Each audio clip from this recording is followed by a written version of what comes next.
Con Raúl Alonso, que es secretario general de la Unión de Consumidores. Señor Alonso, ¿qué tal? Buenos días. Buenos días. Gracias por estar aquí un día más con nosotros. A ustedes. Bueno, en principio, esta normativa solo se va a aplicar a Madrid, a la Comunidad de Madrid, ¿no? En el resto de comunidades, por ahora, tendremos que seguir aguantando, ¿no? Sí, es una norma autonómica, a través además de si mal no recuerdo, de la Ley de Acompañamiento de los Presupuestos de la Comunidad de Madrid, en la que es una especie de cajón desastre donde todos los años nos modifican un montón de normativas, hora, ¿no? Pero solo en la Comunidad de Madrid.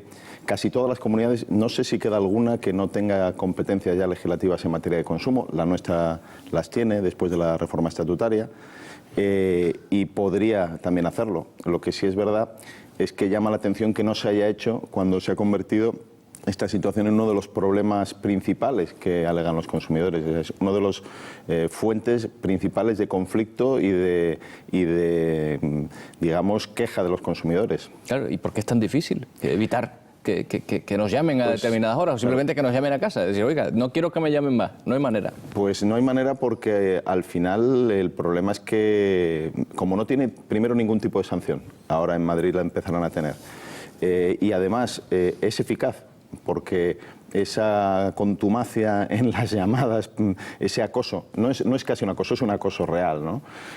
Provoca muchas veces al final la contratación, por desgracia. Entonces, mientras les sea rentable, mientras no haya unas sanciones que les perjudiquen económicamente y encima el sistema al final tenga efecto, pues no se va a poner coto. Entonces, para eso están los legisladores, sinceramente. O sea, cuando se detecta, y no es nuevo, esto lleva ya tiempo, se detecta una situación de este tipo, que es de violencia. Ese tipo de acoso es una violencia, sin ningún lugar a dudas, al final.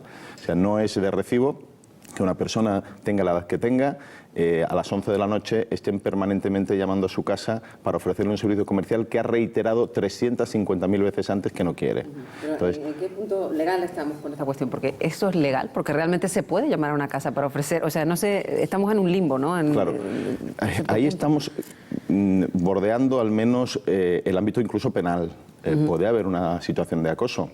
Y más cuando una persona manifiesta permanentemente que no desea ese servicio. Lo que pasa es que es complicado, es muy complicado. Primero, que la gente vaya a los juzgados a denunciar o la policía a denunciar, que luego eso tenga el efecto, que se localice exactamente quién fue, o sea, que se haga toda esa labor de investigación, etcétera, etcétera, pues es complicado. Parece más razonable, independientemente de que pueda acabar también en la vía penal, parece razonable que haya una acción administrativa sancionadora con potentes sanciones que sean claramente disuasorias, que permitan realmente al final poner coto a Está claro que por lo pronto es muy molesto, no hay más que ver nuestro Facebook y nuestro Twitter, que ya está pues lleno de personas que aseguran que están hartos de esta situación y de hecho ha hecho hasta que cambie la manera de relacionarnos con el teléfono fijo. Hay mucha gente que ya directamente no coge su teléfono fijo porque ya para el otro tiene el móvil, porque sabe que van a ser publicidad.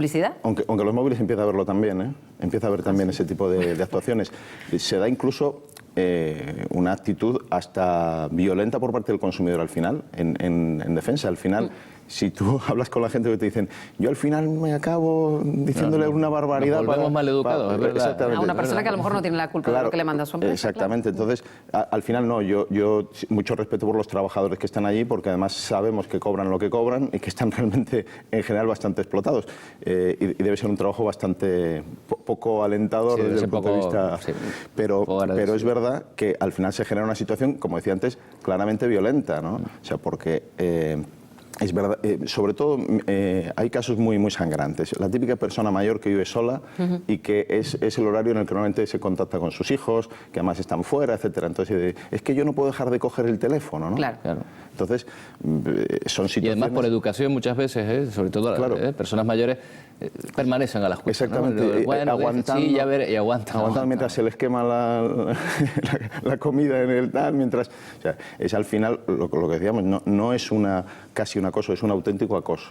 Entonces, lo normal es que yo entiendo que puede haber campañas, es un sistema más de venta, ¿no? El teléfono, pero debe haber un sistema de las propias compañías. Las propias compañías tienen que tener la ética suficiente para tener un sistema de registro para saber en qué teléfono ya ese servicio no se puede volver a ofertar, porque ya nos han dicho que no. No hay unas listas Robinson se llamaban, donde uno se apuntaba y ahí ya no le llamaban más. Pero en un carácter absolutamente voluntario prácticamente. Esto tendría que estar obligado legalmente. Yo entiendo que una compañía para llamarse decente en su política comercial, debería tenerlo, aunque no estuviera en la norma. Pero como eso no se produce, debería estar en la norma, de tal forma que si llaman a Raúl Alonso a su casa y Raúl Alonso dice, mire, ese servicio no me interesa, entonces automáticamente tenga la X en el ordenador o en donde sea y no se vuelva a producir esa oferta, ¿no? Por lo menos en un tiempo dilatado, ¿no? Sí, disculpa Raúl, si una persona se harta de que Seguros X lo llame para ofrecerle un seguro y a la quinta vez va a consumidores y pone una reclamación, ¿vale de algo al consumidor? ¿Vale de algo para que sumando todas las quejas sí, vale. Se llegue a alguna conclusión? Siempre vale, independientemente del resultado concreto de esa persona concreta. La legislación de Madrid, por ejemplo, viene determinada por las quejas. O sea, muchas veces, si no tuviéramos, si nadie se quejara de esto, todo el mundo lo habláramos en los bares, probablemente no acabaríamos teniendo una normativa de Madrid que espero que sea pionera y sea trasladable después a una normativa incluso nacional, ¿no?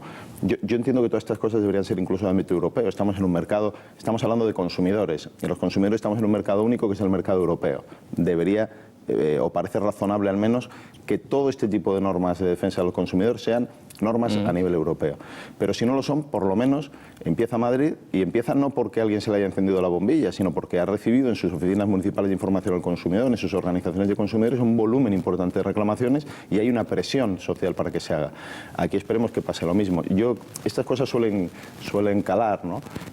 Y aparte, ahora que estamos tan bien, es un sistema recaudador muy interesante, porque con esas sanciones evidentemente puede haber mejores recursos públicos, porque es verdad que va a haber bastantes ocasiones para poder sancionar. Estás dando idea, Raúl.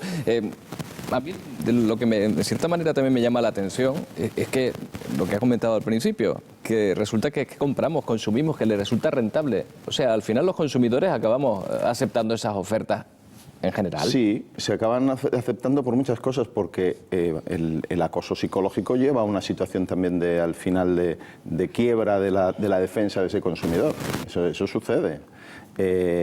Por abandonar, porque además normalmente viene acompañado con ofertas que son mentirosas, en el sentido de que son ofertas muy atractivas, pero que son ofertas verbales. Luego eso, cuando compañías telefónicas, que es muy clásico y además es su propia herramienta, ¿no? Pues permanentemente están con este tipo de ofertas que al final no hay ningún contrato firmado escrito que las avale, ¿no? Entonces, claro, los comerciales... Ellos graban uno. Sí, ellos graban, pero nunca aparece esa grabación casualmente cuando hay una reclamación. Entonces... siempre tenemos el problema de que está la pelota en su tejado y la pueden utilizar como quieran. Pero la realidad es que al final yo he visto ocasiones en las que se va cambiando la oferta a ese consumidor hasta que ese consumidor quiebra, pero al final realmente no tiene nada que ver el servicio que al final recibe con la oferta que se le ha dado telefónicamente o que ese consumidor dice que se le ha dado, ¿no? Y se va cambiando a efectos de acabar alcanzando la contratación de ese consumidor, ¿no? Ya digo, es un método que puede ser eficaz en un porcentaje alto. Si no, no se haría. O sea, vamos, no hay ninguna empresa que invierta en call center de estos para hacer ese tipo de política si no le fuera rentable. Eso hay que tenerlo muy claro. Nadie contrata publicidad en la televisión si la publicidad no tiene efecto. Entonces, esto es igual. Se hace esa política porque esa política al final tiene rentabilidad. Entonces, Raúl, no hay una medida realmente efectiva para que inmediatamente dejen de llamarnos. Actualmente no.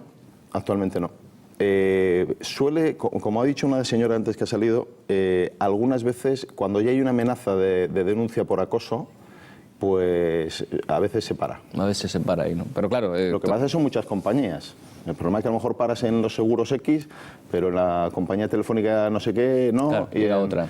Y la verdad es que al final el cúmulo de llamadas puede ser importante. Además, luego hay preselección del tipo de mercado al que se dirigen, la forma de dirigirse a ese mercado. Esto es un marketing. Detrás de todo esto hay un acompañamiento muy importante de estudios de mercado, etcétera. No es un señor que ponga usted la guía telefónica y póngase usted a llamar como pueda. No es así, ¿no? Entonces, por eso digo que tiene efectividad. La solución, por supuesto, pasa porque haya un control. La normativa clarifique evidentemente cómo se puede o no se puede hacer y aquel que sobrepase esa línea tenga una sanción importante que le sea claramente disuasoria. Como van a ser en Madrid, como van a ser en Madrid, por ejemplo, y que a ver si se hace también aquí en Canarias para, al fin y al cabo, proteger a los consumidores. Raúl Alonso, un día más. Muchas gracias. Buenos días. Un placer.